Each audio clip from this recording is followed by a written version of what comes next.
Smiles from Zydus hospitals stories of hope અંતર્ગત આજે વાત કરીએ gastro surgeon doctor Bhavin Patel અને ડોક્ટર ધૈવત સાથે. સૌપ્રથમ વાત કરીએ ડોક્ટર ભાવિન પટેલની, તો ડોક્ટર ભાવિન એક વરિષ્ઠ જીઆઈ રોબોટિક સર્જન છે. તેઓ ગેસ્ટ્રો ઇન્ટેસ્ટાઇનલ સર્જરીમાં 25 વર્ષથી વધુના અનુભવ સાથે મિનિમલી ઇન્વેસિવ લેપ્રોસ્કોપિક અને રોબોટિક જીઆઈ સર્જરીમાં નિપુણતા ધરાવે છે. તેમણે અમેરિકા અને જર્મનીમાં ઉચ્ચતમ તાલીમ મેળવીને પિત્તાશય, લીવર, સ્વાદુપિંડ, જઠર અને કોલોરેક્ટલ કેન્સર તથા હર્નિયા માટેની સર્જરીમાં કુશળતા હાંસલ કરી છે. ડોક્ટર ભાવિન લીવર અને સ્વાદુપિંડના કેન્સરની અને સ્વાદુપિંડની અન્ય સર્જરીની સાથે સાથે એડવાન્સ્ડ મિનિમલી ઇન્વેન્સિવ રોબોટિક વીપલ ઓપરેશનના પણ નિષ્ણાંત છે. તેમની સાથે જ ડોક્ટર ધૈવત વૈષ્ણવ પણ ઝાયડસ હોસ્પિટલમાં સિનિયર ગેસ્ટ્રો સર્જન છે. ડોક્ટર ધૈવતે ભારતના પ્રતિષ્ઠિત સર્જિકલ ગેસ્ટ્રોએન્ટ્રોલોજી યુનિટમાંથી ટ્રેનિંગ પ્રાપ્ત કરેલી છે. તેઓ હાઈ રિસ્ક, જટિલ તથા સૌમ્ય તેમજ સ્વાદુપિંડના કેન્સર સંબંધિત રોગોના સંચાલનમાં તેમને શ્રેષ્ઠ ટ્રીટમેન્ટ આપવા માટે જાણીતા છે. તેમણે જાપાનથી અમેરિકા સુધીના વિશ્વવિખ્યાત સ્વાદુપિંડના કેન્દ્રોમાં હાજરી આપવા માટે પ્રતિષ્ઠિત ટ્રાવેલ ગ્રાન્ટ્સ પણ મેળવી છે. તેઓ ગેસ્ટ્રો સર્જરીના ક્ષેત્રમાં તેમની સંપૂર્ણ કાળજી અને સમર્પણ સાથે ગુજરાતના દર્દીઓની સેવા કરી રહ્યા છે.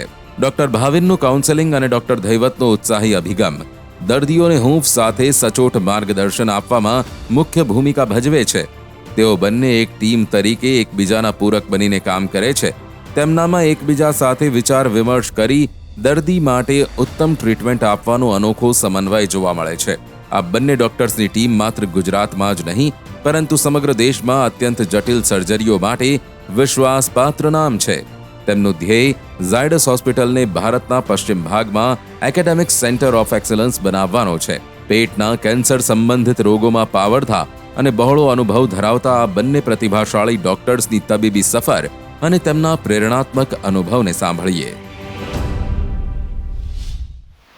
નમસ્કાર દર્શક મિત્રો, આજે આપણી સાથે છે જીઆઈ સર્જરી એટલે કે પેટ, આંતરડા અને એચપીવી એટલે કે લીવર, પેનક્રિયાઝ અને હિપેટોબિલિયરી સિસ્ટમના નિષ્ણાત ડૉક્ટર ભાવિન પટેલ અને ડૉક્ટર ધૈવત વૈષ્ણવ.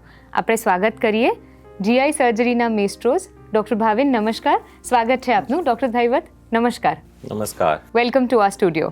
સો આજે આપણે એમના વિશે થોડુંક જાણીશું, એમના સાથ, સંગાથ અને એમની સર્જિકલ જર્ની વિશે થોડી વાત કરીશું. ડૉક્ટર ભાવિન, આપને આજે અનાયાસે 25 યર્સ કમ્પ્લીટ થાય છે સર્જિકલ પ્રેક્ટિસમાં. How are you feeling? આજે અમે 25 વર્ષ પ્રેક્ટિસના પૂરા થાય છે એની મને ખૂબ જ ખુશી છે અને આખી જર્ની અમારી ખૂબ એક્સાઇટિંગ રહી, પણ ખૂબ ડેડિકેશન અને સબ્જેક્ટ પાછળ ખૂબ લગાવના કારણે, ખૂબ પેશનથી આગળ વધવાથી અમે અમારી પ્રેક્ટિસને ખૂબ સારી ડેવલપ કરી શક્યા. ખાસ કરીને પેશન્ટ કેરમાં અમે લોકો ખૂબ ઇમ્પ્રુવમેન્ટ જોઈ શક્યા કે જે આજથી 25 વર્ષ પહેલાં જ્યારે અમે ટ્રીટ કરતા હતા પેશન્ટ અને અત્યારે જે રિઝલ્ટ આવીએ છીએ એમાં ખૂબ જ ઇમ્પ્રુવમેન્ટ અમને દેખાય છે. Doctor Dhaivat, so what made you choose surgery? Surgery was a fascinating branch. You can give the results are seen by patients as well as relatives immediately. Why such a difficult field? અમારે અંગ્રેજીમાં અમે મેડિકલમાં ભણીએ એમાં પેન્ક્રિયાસનું જ્યારે chapter આવે ત્યારે પહેલું વાક્ય આવે કે લોંગ સ્ટેન્ડિંગ સેઇંગ છે કે eat when you can, sleep when you can, but don't touch the pancreas. Yes. એટલે પેન્ક્રિયાસ એટલું બધું, અને અમારે મને યાદ છે અળવેતરો ઓર્ગન છે. મને યાદ છે કે મેં જનરલ સર્જરી દરમિયાન ટ્રેનિંગમાં પેન્ક્રિયાસની બાજુમાં સ્ટમક હોય, હોજરી હોય, નાના આંતરડા હોય, એ બધાના ઓપરેશન દરમિયાન પણ અમારા ટીચર કે હા પેન્ક્રિયાસને ટચ ના કરશો, પેન્ક્રેટાઇટિસ થઈ જશે. એટલે ત્યારથી જ પેન્ક્રિયાસ, એટલે એ ટ્રેનિંગ દરમિયાન જ એટલો બધો હાવ હતો. એટલે ત્યાર પછી મને થયું કે નહીં આપણે તો પેન્ક્રિયાસને તો એકવાર ટચ કરવું જ છે. We want to remove the pancreas disease. અને દેટ્સ વાય એટલે જ મેં મારું જે જીઆઈ સર્જરી ટ્રેનિંગ સેન્ટર પસંદ કર્યું, કારણ કે મારો સારો રેન્ક હતો પીજીમાં, પણ મેં જે ટ્રેનિંગ સેન્ટર પસંદ કર્યું એ પણ જે પેન્ક્રિયાસ ઉપર વધારે કામ કરતું હોય એ ટ્રેનિંગ સેન્ટર કોચિનમાં પસંદ કર્યું કે નહીં હવે તો પેન્ક્રિયાસને ટચ કરવું જ છે આપણે. ચોપડીમાં લખ્યું છે કે ડોન્ટ ટચ ધ પેનક્રિયાસ, હવે તો ટચ કરીને જ રહીએ. વન્ડરફુલ. ડૉક્ટર ભાવિન, આપનો કોઈ એક કેસ કહી શકશો જે આપના દિલથી નજીક હોય, જે આપને યાદગાર હોય? આમ તો ઘણા બધા પેશન્ટો 25 વર્ષની સર્જિકલ વર્ષગાંઠના દિવસે હું એક કેસ પૂછું એ તો અયોગ્ય છે, મને પણ ખબર છે. પણ જો વધારે મને એક્સાઇટિંગ લાગ્યો હોય કે જેનાથી મને પોતાને એક નવું બુસ્ટઅપ મળ્યું હોય, એવો કેસની હું વાત કરું તો એ છે જ્યારે મેં ફર્સ્ટ રોબોટિક વિપલ્સ ઓપરેશન કર્યું. એ પેશન્ટ મેથેમેટિક્સના પ્રોફેસર હતા અને એમને જોન્ડિસ થયો અને ડાયગ્નોઝ થયું કે એમને પેન્ક્રિયાઝમાં એક ટ્યુમર છે અને એના માટે વિપલ્સ ઓપરેશન કરવું જરૂરી હતું. હવે સામાન્ય રીતે વિપલ્સ ઓપરેશન જે પેન્ક્રિયાસ કેન્સરનું છે એ ઓપન સર્જરીથી જ થાય, પણ જ્યારે અમારી પાસે આટલો બધો મિનિમલ ઇન્વેઝિવનો એક્સપિરિયન્સ હતો, લેપ્રોસ્કોપિક રોબોટિક સર્જરીનો એક્સપિરિયન્સ હતો અને અમે લોકો એટલા કોન્ફિડન્ટ હતા કે we can start most complex operation. જે વિપલ્સ ઓપરેશન એ પેન્ક્રિયાસ પેટના ઓપરેશનોમાંનું સૌથી કોમ્પ્લેક્સ ઓપરેશન છે. ઓલમોસ્ટ 6-7-8 અવર્સ ઓપરેશન ચાલે અને એનું જે રિકન્સ્ટ્રક્શન હોય એ પણ ખૂબ ડિફિકલ્ટ હોય. એટલે આટલું કોમ્પ્લેક્સ ઓપરેશન રોબોટિક ટેકનોલોજીથી કરવું એ ખૂબ જ મોટી ચેલેન્જ છે અને દુનિયાના ખૂબ ઓછા સેન્ટર આ ઓપરેશન થાય છે. એટલે અમે જ્યારે એ અમારું ફર્સ્ટ ટાઈમ કરવાનું ડિસિઝન લીધું ત્યારે અમારે ખૂબ જ એન્ઝાયટી અને ચેલેન્જીસ અમારા માઇન્ડમાં હતી, પણ અમે લોકો ખૂબ પ્રિપેર્ડ હતા. અમારી ટીમ ડૉક્ટર દૈવત અને અમે બંને ખૂબ પ્રિપેર્ડ હતા અને એ પેશન્ટનું અમે કમ્પ્લીટ રોબોટિક વિપલ્સ ઓપરેશન કરી શક્યા. ઓપરેશન 10 કલાક ચાલ્યું, પણ ઓપરેશન પછીની જે રિકવરી હતી એ ખૂબ જ સારી હતી અને પેશન્ટ 3-4 દિવસમાં જ રિકવર થવા માંડ્યું અને 5મા દિવસે તો અમે એમને રજા પણ આપી શક્યા, જે સામાન્ય કેસમાં 10-15 દિવસ લાગતા હોય છે રિકવર થતાં. અને ઓપરેશનના રિઝલ્ટથી પેશન્ટ પોતે એટલા ખુશ હતા કે મને એમને ખૂબ જ બ્લેસિંગ આપ્યા અને આ ટેકનોલોજીને વર્લ્ડ લેવલે વિકસાવવા માટે પ્રોત્સાહિત કર્યા. એટલે એ પેશન્ટ પણ એટલા બધા ડૉક્ટર માટે ફિલિંગ્સ ધરાવતા હતા અને એ બ્લેસિંગ મને હજી પણ યાદ છે. વન્ડરફુલ. ડૉક્ટર દૈવત? આમ તો માને પોતાના બધા જ છોકરા વાલા હોય એટલે એક કેસ યાદ કરવો અઘરું છે, પરંતુ હમણાં જનો એક કેસ યાદ કરવું આમ ટ્રેજિક ઇન્સિડન્સ કહેવાય કે પપ્પા એના બંને બાળકોને, મોટી દીકરી અને નાનો દીકરો 7 વર્ષનો લઈને જતા હતા હાઈવે પર અને એક્સિડન્ટ થયો. ફાધર અને દીકરી ત્યાં ઓન ધ સ્પોટ જ મૃત્યુ થયું, પરંતુ 7 વર્ષનો ભાઈ હતો એ ઇમરજન્સીમાં અમારે આવ્યો અને સ્પ્લેનિક ટ્રોમા સાથે ઓલમોસ્ટ પલ્સલેસ, બીપીલેસ, ઘણું બધું બ્લીડિંગ થતું હતું અને અમે વિધિન 30 મિનિટ્સ એને ઓપરેશન થિયેટરમાં લઈ અને એની જે બરોડ સ્પ્લીન બ્લીડિંગ કરતી તે કાઢી અને એનો જીવ બચી ગયો. અને એ સમયે જે એમની મમ્મી, એના દાદી, એના કુટુંબની જે લાગણી હતી અને એને જે બ્લેસિંગ્સ આપ્યા એ હજી પણ મને યાદ છે. જ્યારે હજી પણ ફોલોઅપમાં 4-5 મહિને જ્યારે આવે ત્યારે દાદી એમ કે તમે અમારા ઘરના કુળ દીપક બચાવ્યો, તમને ખૂબ ખૂબ આશીર્વાદ. ત્યારે મને એમ થાય કે ના, આપણે we are at right place to serve the people. Wonderful. Such a heart touching story, doctor Daivat. So doctor Bhavin, આપે ઓપન સર્જરીથી ટ્રાન્સફોર્મેશન જોયું લેપ્રોસ્કોપીમાં અને લેપ્રોસ્કોપીથી ટ્રાન્સફોર્મેશન જોયું રોબોટિકમાં. આ બંને મિનિમલી ઇન્વેઝિવ સર્જરી જ છે. આગળ રોબોટિકમાં જવા પાછળનું કારણ? તો રોબોટિક સર્જરી એ એક મિનિમલ ઇન્વેઝિવ સર્જરીનું અત્યારનું સૌથી એડવાન્સ પ્લેટફોર્મ છે અને રોબોટિક સર્જરીમાં સર્જન કોન્સોલમાં બેસી અને ઓપરેશન કરે, જેમાં સર્જનને બ્રિલિયન્ટ 3D પિક્ચર જોવા મળે. સર્જન જો સારી રીતે અંદરનું પિક્ચર જોઈ શકે તો એનાથી એમની સર્જિકલ સ્કિલમાં પણ ઘણો બધો બેનિફિટ મળે. અને એના જે ઇન્સ્ટ્રુમેન્ટ છે એ 360 ડિગ્રી રોટેશન થાય, જે એન્ડોરિસ્ટ ઇન્સ્ટ્રુમેન્ટ કહે છે, કે જેના કારણે હ્યુમન હેન્ડ કરતાં પણ એની મુવમેન્ટ્સ વધારે સારી હોય નેચરલી, અને એનો ટોટલ કંટ્રોલ સર્જનના હાથમાં હોય. ઇવન કેમેરાનો કંટ્રોલ પણ સર્જનના હાથમાં હોય. અને આ જે ઇન્સ્ટ્રુમેન્ટ છે એ પેટમાં ખૂબ ડીપ કેવિટી સુધી પણ જઈ શકે, કે જેના કારણે ઓપરેશનનું જે પ્રિસિઝન છે, ઓપરેશનની જે ક્વોલિટી છે અને ઓપરેશન કરતી વખતનો અમારો જે કમ્ફર્ટ લેવલ છે એ ખૂબ જ વધી ગયો લેપ્રોસ્કોપિક સર્જરીની કમ્પેરમાં. અને એના કારણે જે અમે ઓપરેશન દરમિયાન જે એકદમ મેટિક્યુલસ સર્જરી અથવા તો બ્લડલેસ સર્જરી કરી શકીએ, અથવા તો જે મેજર કેન્સરના કેસીસ કહેવાય કે જેમાં ઓન્કોલોજીકલ ક્લિયરન્સ કહેવાય, એ પણ ખૂબ સારી રીતે કરી શકાય. અને જે કોમ્પ્લેક્સ કેસીસ છે ઓપરેશનમાં, પેન્ક્રિયાસ કે કોલોન, એ બધા કેસીસ પણ વધારે સારી રીતે રોબોટિક સર્જરીથી કરી શકાય છે. એટલે રોબોટિક સર્જરીનો લેપ્રોસ્કોપી કરતાં ઘણા જ એડવાન્ટેજ છે અને મને એનું ફ્યુચર ખૂબ સારું દેખાય છે. ફ્યુચરમાં આ ટેકનોલોજી હજી પણ વધશે જ અને એના કારણે ઓપરેશનના રિઝલ્ટ્સ અને આઉટકમમાં પણ ઘણો બધો ફરક પડશે. ડૉક્ટર ધૈવત, આપે રોબોટિક સર્જરીને એડપ્ટ કરી, એની પાછળનું આપનું ડ્રાઈવ કયું હતું? Over the time of training જ્યારે ઓપરેશન કરીએ એ પણ એક સ્ટ્રેસ છે શરીરને.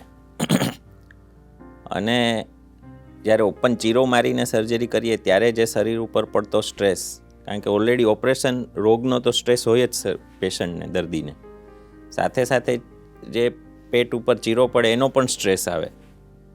અને મિનિમલી ઇન્વેઝિવ સર્જરીનો મુખ્ય ઉદ્દેશ એ છે કે આપણે વધારાનો સ્ટ્રેસ કે વધારાના કોમ્પ્લિકેશન દૂર કરીએ, જેથી દર્દીની રિકવરી જે રોગ માટે ઓપરેશન કર્યું હોય એ ઝડપથી થાય.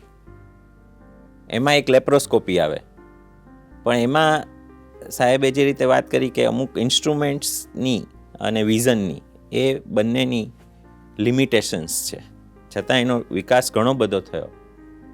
અને એ લિમિટેશન્સને દૂર કરવા માટે રોબોટિક્સનો ઉદ્ભવ થયો કે જેમાં vision, precision and more accuracy and less stress to the patient.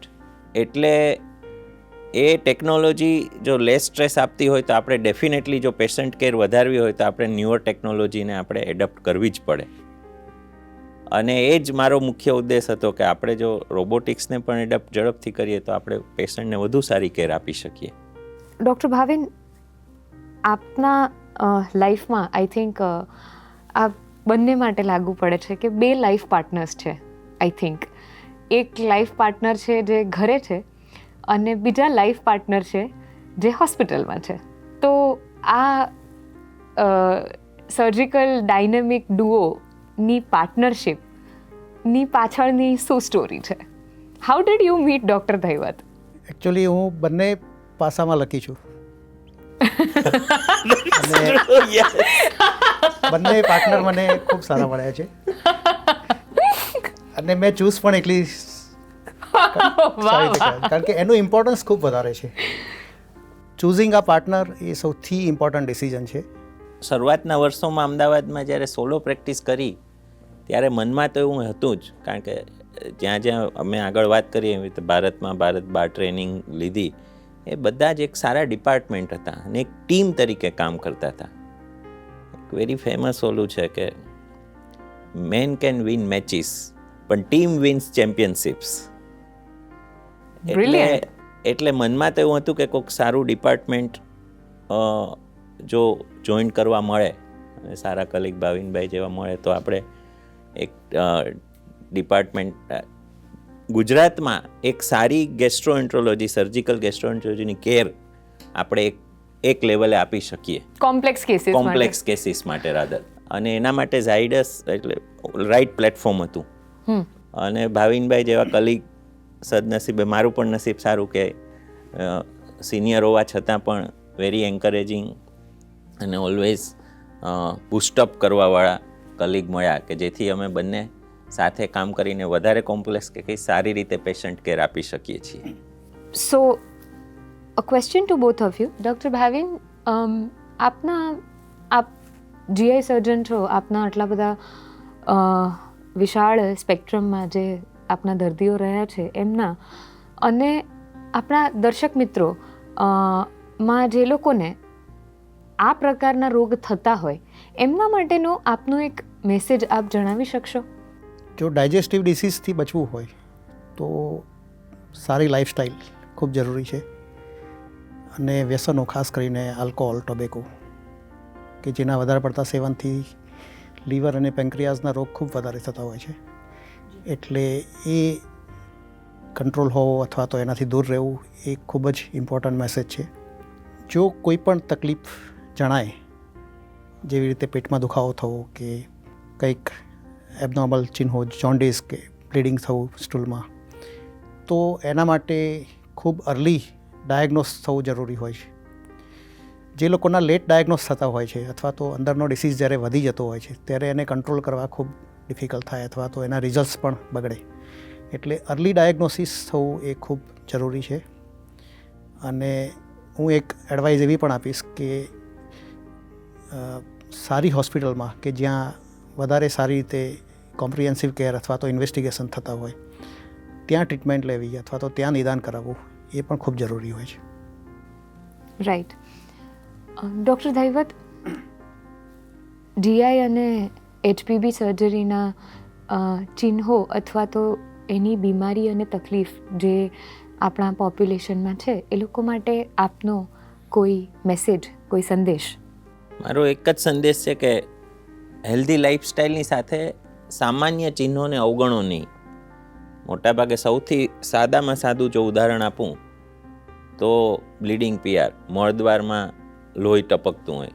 મોટાભાગે 100માંથી 80 દર્દીઓને આપણને ખબર છે કે એને મસા કે પાઇલ્સની તકલીફ હોય અને એ નિદાનને અવગણે.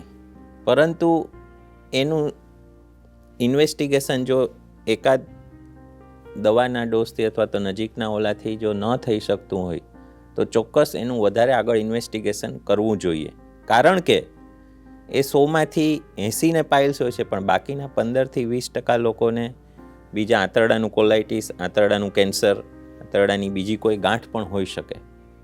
અને એ અવગણી, અને એવા કેટલાય કિસ્સાઓ મારી પ્રેક્ટિસમાં આપને ગણાવી શકું કે દર્દીએ આ સિમ્ટમ્સ બ્લીડિંગ PR ને પાઇલ્સ તરીકે અવગણ્યું હોય અને 6 મહિના પછી બહુ જ આગળ પડતો રોગ લઈને આવ્યા હોય કે જે પછી ટ્રીટમેન્ટ કરવી એની ઘણી મુશ્કેલ બનતી હોય છે. એટલે વોમિટિંગ, પેટનો દુખાવો કે બ્લીડિંગ PR કે જોન્ડિસ, આ સામાન્ય 4 પેટને લગતી ના સિમ્ટમ્સ ગણી શકાય, સંજ્ઞાઓ ગણી શકાય. એ જો 24-48 કલાકની દવાઓ સામાન્ય પ્રાથમિક સારવાર પછી જો ન ઘટતી દેખાય તો ચોક્કસપણે નિષ્ણાત ડૉક્ટરની સલાહ લેવી જોઈએ એવું મારું માનવું છે. ડૉક્ટર ભાવિન, આપની આટલી લાંબી અને કારકિર્દી જે ઝળહળતી રહી છે એ પછી આપ એક આપનો મેસેજ આપી શકશો આપણા યંગ સર્જન્સ અને બડિંગ ડૉક્ટર્સ માટે? યંગ સર્જન માટે હું મેસેજ એ આપીશ કે તમે પેશન્ટને જે રિઝલ્ટ્સ આપો છો એ ખૂબ જ મહત્ત્વનો ભાગ ભજવે છે. જો તમારા રિઝલ્ટ્સ ઓપરેશનના સારા હશે તો જ તમારી પ્રેક્ટિસ ડેવલપ થશે. એટલે દરેક પેશન્ટને ખૂબ સારા રિઝલ્ટ આપવા એ ખૂબ જ મહત્ત્વનું પાસું છે. અલ્ટિમેટલી તમારું નામ એના ઉપરથી જ ડેવલપ થાય અને પ્રેક્ટિસ પણ એનાથી જ વધે. બીજું ઇમ્પોર્ટન્ટ એ છે કે સર્જિકલ લાઇનમાં કન્ટિન્યુઅસ ઇમ્પ્રુવમેન્ટ એ ખૂબ જ જરૂરી છે. અપડેશન એટલે કે ટેકનોલોજી અને સર્જિકલ એપ્રોચ, ટ્રીટમેન્ટ એપ્રોચ એ બધું જ કન્ટિન્યુઅસલી ચેન્જ થયા જ કરતું હોય છે. એટલે કન્ટિન્યુઅસ અપડેટ રહેવું એ પણ એટલું જ ઇમ્પોર્ટન્ટ છે. Thank you so much doctor Bhavin. Doctor Dhaivat, હું 2 વાત કહીશ કે યંગ સર્જન્સ માટે કે there is no shortcuts to the life. અમારા સાહેબ જ્યારે અમે નીકળીએ ને ત્યારે કહેતા કે don't put clock in your chamber, put the calendar in your chamber. Because તમે કલાકોમાં મહાન નહીં બનો, તમારે એના માટે વર્ષો આપવા પડશે. એટલે દેર ઇઝ નો શોર્ટકટ્સ. ધૈર્ય અને પેશન્સ સાથે જો તમે તમારા સબ્જેક્ટ પ્રત્યે લગાવ હશે અને પ્રોપર સબ્જેક્ટ પ્રમાણે ટ્રીટમેન્ટ કરશો તો ડેફિનેટલી તમે આગળ વધશો જ, કોઈ શંકાને સ્થાન નથી. સો ડૉક્ટર ભાવિન, આપના અને you can also answer on his behalf, બધા જ કાયમ એવું કહે છે કે હી ઇઝ એન એનિગ્મા, એટલે કે એક મિસ્ટ્રી છે. કારણ કે એઝ સચ ડૉક્ટર ભાવિન વિશે એ વાત ફેમસ છે કે એ ખૂબ શાંત છે, બટ જ્યારે પેશન્ટનું કાઉન્સેલિંગ આવે ત્યારે એમની પર્સનાલિટીમાં એકદમ ચેન્જ આવી જાય છે. તો એના વિશે આપનું શું કહેવું છે? એ તો એ જ ટીમનો ઓલો છે કે જ્યારે એક્સપર્ટાઇઝ હોય પણ experience is also very important. એટલે જ્યારે બી કોઈ કોમ્પ્લેક્સ પેશન્ટ સિરિયસ હોય સમથિંગ કંઈક કાઉન્સિલિંગ, હું ઓલરેડી રાઉન્ડમાં ગયો હોઉં, મારાથી ન ઓલું મને એમ થાય કે પેશન્ટ ઇઝ નોટ સેટિસ્ફાઈડ, એટલે પછી અમે ભાવિનભાઈને કે સાહેબ તમારા બૂસ્ટર ડોઝની જરૂર છે કાઉન્સેલિંગની, આમાં હજી. એટલે અમે ભાવિનભાઈ પછી મોરચો સંભાળે કે હું કરું છું. અને દેન એટલે પેશન્ટ કેર તો સાથે સાથે patient satisfaction is also increase at another level. Absolutely. Actually patient અને રિલેટિવ્સ જ્યારે હોસ્પિટલમાં હોય છે ત્યારે એમનું એન્ઝાયટી લેવલ ખૂબ વધારે હોય, અને એ એન્ઝાયટી લેવલને કેવી રીતે સારી રીતે આપણે કંટ્રોલ કરવું અથવા તો એમને કેવી રીતે બુસ્ટઅપ કરીને એડવાઇસ આપવી, એ ફેક્ટર ખૂબ ઇમ્પોર્ટન્ટ છે. અને એમને આપણામાં જે કોન્ફિડન્સ અને જે શાંત દેખાય એનાથી ખૂબ અન્ડરસ્ટેન્ડિંગ એમનામાં આવે, એટલે આ ફેક્ટર પણ એટલું જ ઇમ્પોર્ટન્ટ છે. અને સર્જરી સારી રીતે કરવા માટે પણ સ્ટેબલ અને કુલ માઇન્ડ રાખવું એ પણ એટલું જ ઇમ્પોર્ટન્ટ હોય છે.